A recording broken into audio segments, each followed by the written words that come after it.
سلام مادر. انا باز آمدم نزدت.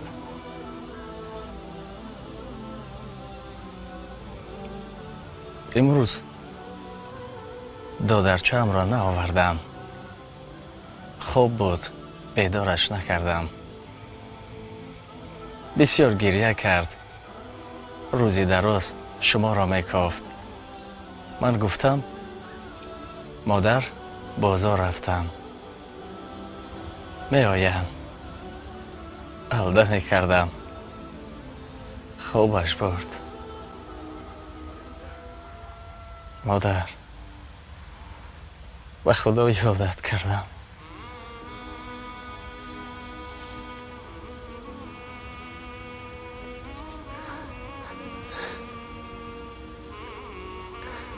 دیروز زن همسایه آمد به مانند کرته شما داشت. بعد رفتنش همه گریان شدیم.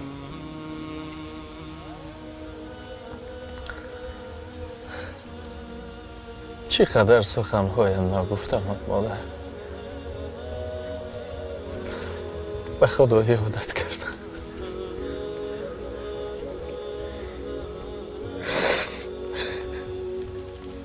بعد رفتنت کسی به خانه نیاید، کسی سراغت نمیکنه.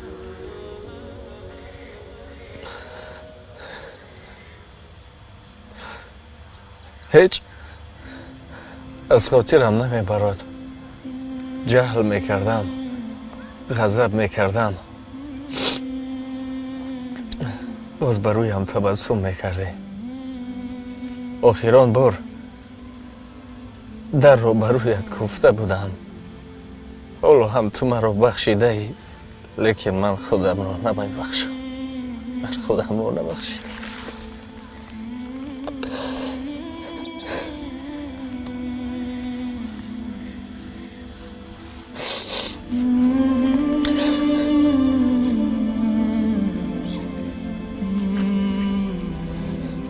مادر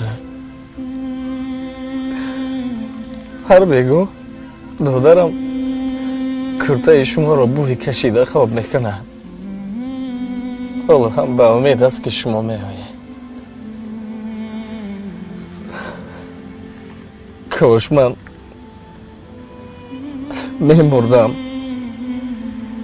لیکن هیچ دل نازک شما را نمیرنجاندم. همش به یادم میآید. درون میسوزم، لیکن اکنون دیر شد.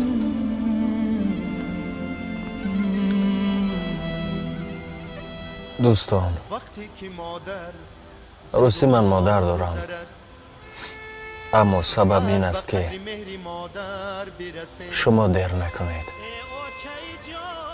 شما کوشش کنید حالا که مادر در نزدتان است قدرش کنید. وقتی میپرسیدیم نفرانی بودند که مادر نداشتند، اگر مادرت رو یک لحظه نزدت پیدا کنیم چیکار میکنی؟